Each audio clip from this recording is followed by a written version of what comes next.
शुरू शुरू में इसको समझना थोड़ा मुश्किल होता है, लेकिन एक दो बार प्रैक्टिस करने के बाद इसकी कटिंग हो जाती है आसानी से। ऊपर से ये फ्रंट साइड के 2 पार्ट हैं और इसको उठाएंगे तो यहाँ पे बैक साइड के 2 पार्ट हैं।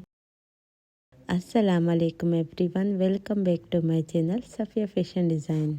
आज की वीडियो में मैं आप सबको बॉक्स ट्राउज़र की बिल्कुल परफेक्ट कटिंग और स्टिचिंग सिखाऊंगी। और इस ट्राउज़र को पहनते ही ऐसा फील होता है जैसे किसी ब्रांड से हमने खरीदा है। बहुत ही खूबसूरत फॉल बनती है। अगर आपने मेरे इस तरीके को फॉलो किया तो आपको भी ये प्यारा सा ट्राउज़र बनाना आ जाएगा। तो अगर आप लोग चाहते हैं कि ये वीडियो आपके काम आए तो स्टेप बाय स्टेप पहले देख लीजिएगा किस तरह मैं बना रही हूँ। और अगर आपको कोई मुश्किल पेश हो तो आप मुझसे कमेंट में भी पूछ सकते हैं।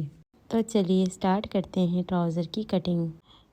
बॉक्स ट्राउज़र बनाने के लिए 2.5 गज फैब्रिक काफ़ी होता है। यहाँ पे मैंने 2.5 गज फैब्रिक लिया है। इसको मैंने डबल करते हुए लेंथ में इस तरह से प्रेस कर लिया है और ये 4 फोल्ड फैब्रिक रखा है मेरे पास। पहले फ्रंट साइड की मार्किंग की जाएगी, इसलिए यहाँ पे मैं फ्रंट साइड के लिए 2 फोल्ड फैब्रिक रख रही हूँ।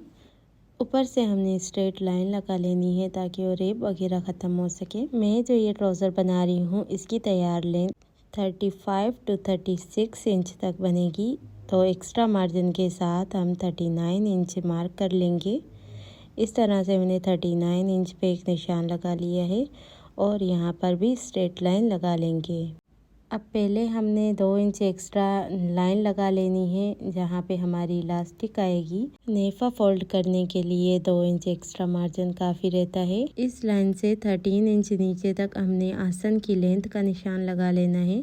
यहाँ पे 13 इंच एक निशान लगाएंगे और फिर ऊपर से भी हमने विड्थ में इस तरह से 13 इंच निशान लगा लेना है। और फिर जो हमने 13 इंच लेंथ पे निशान लगाया है वहाँ से भी विड्थ का निशान लगा लेना है 13 इंच। अब इन निशानों को इस तरह जोड़ते हुए एक बॉक्स शेप बना लेंगे। अब नीचे से जो बॉक्स शेप का कॉर्नर है वहाँ से शुरू करते हुए 2 इंच मैंने निशान लगा लिया है। 13 इंच को हमने डबल फोल्ड कर लेना है तो यहाँ पे 6.5 मार्क आ जाता है।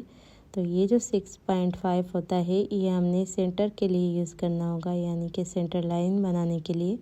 तो ट्राउज़र की दूसरी तरफ से हमने इस तरह इस निशान को डार्क करना है और ये निशान हमने नीचे तक लगाना है इस तरह से। और इस तरह ये एक लंबी सी लाइन हमने सेंटर की बना लेनी है। ट्राउज़र की जो हमने टोटल लेंथ रखी है 39 इंच, इस लेंथ को हमने हाफ कर लेना है, यानी कि इंची टेप डबल करेंगे। जो भी हमारे पास नंबर आता है वो नंबर हमने पेंचे से लेकर ऊपर तक इस तरह से ये इस ट्राउज़र का सेंटर बनेगा। अब ये जो सेंटर मैंने निकाला है यहाँ पे हमारे घुटने की फिटिंग का नाप लिया जाता है। ये निशान ज्यादातर फिटिंग वाले ट्राउज़र में इम्पोर्टेंट होता है। अब ये जो 2 इंच का हमने निशान लगाया है इस बॉक्स के दरमियान इसको हम राउंड शेप दे देंगे क्रोच लाइन के लिए। तो इस तरह से मैंने 1 इंच का फासला रखते हुए सेंटर में इसको राउंड शेप दे दी। अब हमने पेंचे की फिटिंग निकालनी है तो 10 इंच में यहाँ पे पेंचे की चौड़ाई रखूंगी। तो हमने हाफ इंच कर लेना है, यानी 10 का हाफ 5 है। तो हमने सेंटर लाइन से 5 इंच इस तरफ 5 इंच दूसरी तरफ निशान लगाना है। क्रोच एरिया से 1 इंच हमने एक्स्ट्रा मार्जिन का निशान लगाना है और साइड वाली तरफ से हाफ इंच एक्स्ट्रा मार्जिन का निशान लगाना है। इसके बाद हमने घुटने से फिटिंग नापनी है। इसी सेंटर लाइन से हमने 6 इंच दूरी पे साइड पे एक निशान लगा लेना है फिटिंग के लिए। अब दूसरी साइड पे 6.5 निशान लगाया है। अगर आपके पास इस तरह कर्व वाला स्केल नहीं है तो आपने क्रोच एरिया वाले निशान को घुटने वाले निशान से मिलाकर पेंचे तक जोड़ना है और साइड वाले निशान को हमने दूसरी साइड से जोड़ना है जो हमने फिटिंग का निशान लगाया है। ये जो स्केल है बहुत परफेक्ट शेप बन जाती है इससे, तो इसलिए मैं इसका इस्तेमाल करते हुए क्रोच एरिया से शुरू करते हुए पेंचे तक इसको रखूंगी तो ये कुछ परफेक्ट शेप बन जाएगी। अब दूसरी तरफ हमने इस स्केल को उल्टा के इस तरह से रखना है और निशान लगा लेना है। जहाँ पे ये फिटिंग खत्म हो रही है हमने इसको राउंड शेप दे देनी है ताकि कोना ना बने यहाँ से। अब इन निशानों के मुताबिक हमने कटिंग कर लेनी है। अगर आपको इसमें कुछ भी पॉइंट ऐसा समझ नहीं आता है तो आप कमेंट में मुझसे पूछ सकते हैं कि आपको कहाँ से समझ नहीं आई है। तो इंशाल्लाह मैं पूरी कोशिश करूँगी आपको कमेंट के ज़रिए समझाने की।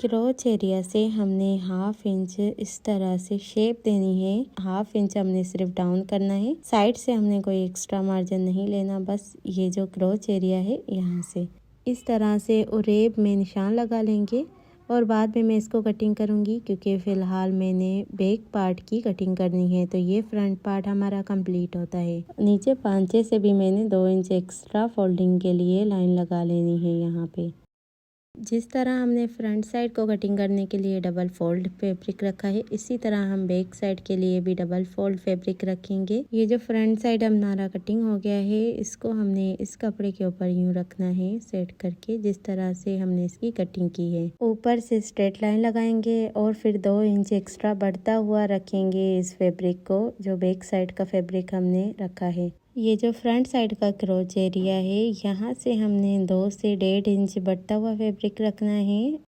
क्रोच एरिया की फ्रंट साइड से हमने इस तरह 2 इंच बढ़ता हुआ मार्क करके इस तरह से स्ट्रेट लाइन लगा लेनी है। पहले यूं बॉक्स शेप बना लेंगे, जिस तरह हमने फ्रंट साइड की कटिंग के लिए बनाया था, और फिर इसके दरमियान हमने यूं राउंड शेप दे देनी है, जिस तरह हमारे फ्रंट साइड की राउंड शेप दी हुई है। ऊपर से हमने साइड से कोई भी एक्स्ट्रा फैब्रिक नहीं रखना बढ़ता हुआ, सिर्फ हमने मोहरी वाली साइड यानी कि क्रोच एरिया से रखना है। तो कुछ इस तरह से हम तिरछा करते हुए इन निशानों को यूं जोड़ लेंगे और ये हमारी शेप प्रॉपर तैयार हो गई है। क्रोच साइड से लेकर नीचे पेंचे तक हमने 2-2 इंच का एक्स्ट्रा बढ़ता हुआ निशान लगाना है और फिर इन निशानों को आपस में यूं जोड़ लेना है स्केल की मदद से। साइड से मैंने कोई भी एक्स्ट्रा मार्जिन नहीं रखा है और फिर इन निशानों के मुताबिक हम इस पेंट की कटिंग कर लेंगे।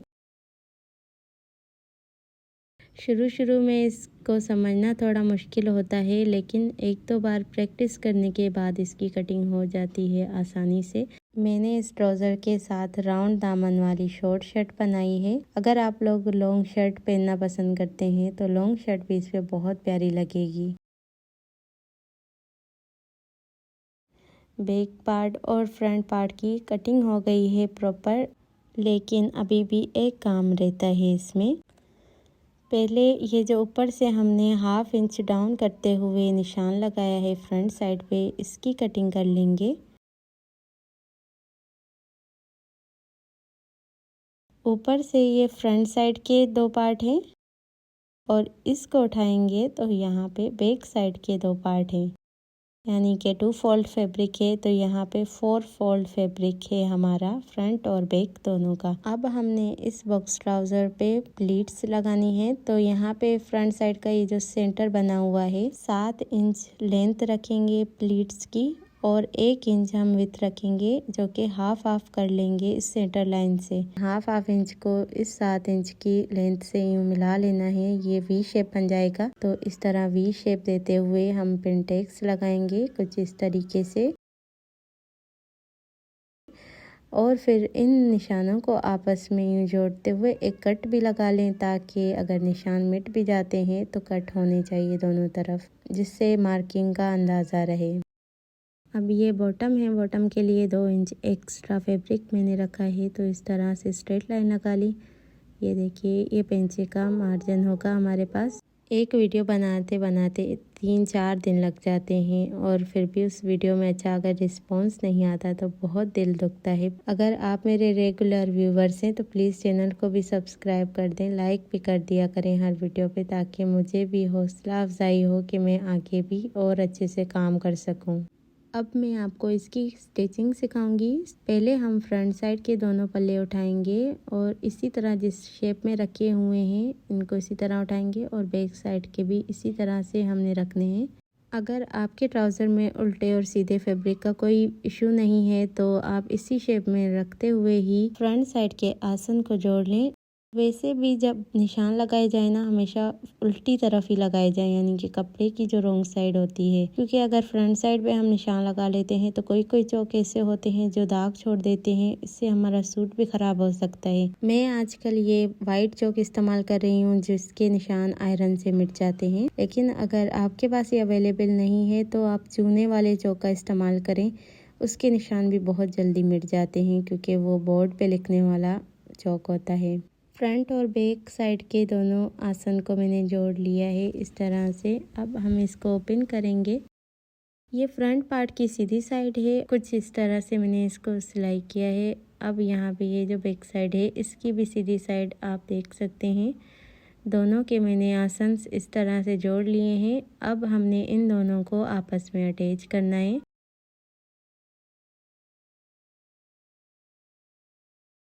यूँ दोनों का सेंटर मिला कर रखने के बाद हमने साइड्स मिलाने हैं, साइड्स की सिलाई लगानी है। यहाँ पे कम ज़्यादा होगा, आपने उसकी टेंशन नहीं लेनी, बस आपने साइड को जोड़ लेना है जो दोनों तरफ से ओपन साइड्स हैं। इसको हम पेंचे तक सिलाई लगा लेंगे। इस तरह के ट्राउज़र की हमेशा साइड की जो सिलाई होती है ना, वो ऊपर लास्टिक वाली साइड से शुरू किया करें, क्योंकि कभी कभी कम ज़्यादा फैब्रिक हो जाता है। इसकी वजह से हमारी जो ट्राउज़र की शेप है उसमें भी चेंजिंग आ सकती है। दोनों साइड्स को इस तरह मिलाते हुए मैंने इसकी सिलाई लगा ली है। इस ट्राउज़र के साथ मैं एक प्यारा सा डिज़ाइन भी बनाऊंगी जो कि बॉर्डर पट्टियों के साथ बनेगा, लेकिन इस वीडियो में उसको कवर करना थोड़ा सा मुश्किल था क्योंकि वीडियो बहुत ज़्यादा लंबी हो रही थी। लेकिन अगर आप कोई डिज़ाइन नहीं बना रहे तो आप सिंपल पेंचे की फोल्डिंग करके ऊपर से इलास्टिक लगा दें तो आपका ये ट्राउज़र कंप्लीट हो जाता है फिटिंग की सिलाई लगाने के बाद। फ्रंट साइड के दोनों साइड से हमने प्लीट्स अटैच करनी है, तो प्लीट्स का निशान सिर्फ एक तरफ है, दूसरी तरफ से इस निशान को हमने लगा लेना है। इसका तरीका कुछ ये है, जो दूसरी तरफ से कट्स शो हो रहे हैं इन कट्स को आपस में जॉइंट कर लेंगे और यूँ स्ट्रेट कर लेंगे।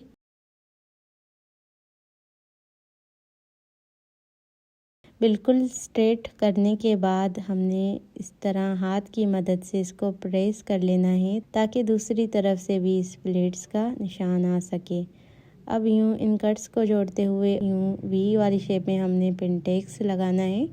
तो यहाँ पे मैं आपको वाज़े तौर पे दिखाने के लिए मार्क भी कर रही हूँ ताकि आपको समझा सकूँ। ये देखिए, अब एक साइड से हमारा पिनटेक्स लग गया है, दूसरी तरफ से भी सेम इसी तरह से ही ये प्लीट्स लगा लेना है, तो ये हमारे फ्रंट साइड के प्लीट्स लग जाएंगे। अब मुझे नहीं पता कि मेरे तरीके से आपको ये ट्राउज़र अच्छे से समझ आया है या नहीं आया है, तो आपने कमेंट में ज़रूर अपनी राय देनी है।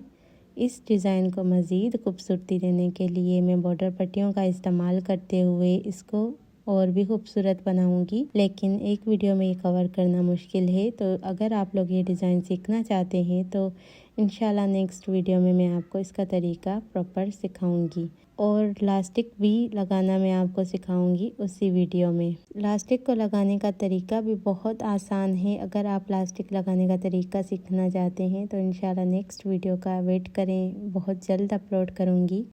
ये देखिए, अब ये हमारे ट्राउज़र की मुकम्मल कटिंग हो गई है। अगर आपको ये ट्राउज़र अच्छा लगा और मेरे तरीके से अगर आपको समझ आया है तो प्लीज़ अपनी राय ज़रूर दीजिएगा। ये ट्राउज़र शायद कैमरे में इतना अच्छा ना लग रहा हो, लेकिन रियलिटी में ये इतना परफेक्ट और इतनी खूबसूरत लुक दे रहा था कि जिसने भी देखा उन सब ने यही कहा है कि हमें भी इस तरह का ट्राउज़र बनाना सिखा दो या फिर हमें बना कर दे दो, क्योंकि एक एक को अब मैं सिखा तो नहीं सकती। इसीलिए फिर मैंने इसकी मुकम्मल कटिंग और स्टिचिंग की वीडियो बना दी है ताकि अगर कोई भी सीखना चाहे तो वो मेरी वीडियो देख के सीख सके। ये देखिए, पहने हुए भी कुछ इस तरह की लुक आती है, लेकिन रात का टाइम हो गया था, इतनी ज़्यादा लाइटिंग नहीं थी, प्रॉपर इसकी मैं शेप आपको नहीं दिखा पाई हूँ, लेकिन आप यकीन करें बहुत ही खूबसूरत और स्टाइलिश लुक दे रहा था। और शॉर्ट कुर्ती से तो इसकी लुक और ज़्यादा प्यारी लग रही थी, प्रॉपर ये खिल के नज़र आ रहा था। तो चलिए आज की वीडियो में यहीं पे एंड करती हूँ। मिलूंगी किसी अच्छी सी वीडियो में, तब तक के लिए अपना बहुत सारा ख्याल रखिएगा, मुझे दुआ में ज़रूर याद रखिएगा। अल्लाह हाफिज़।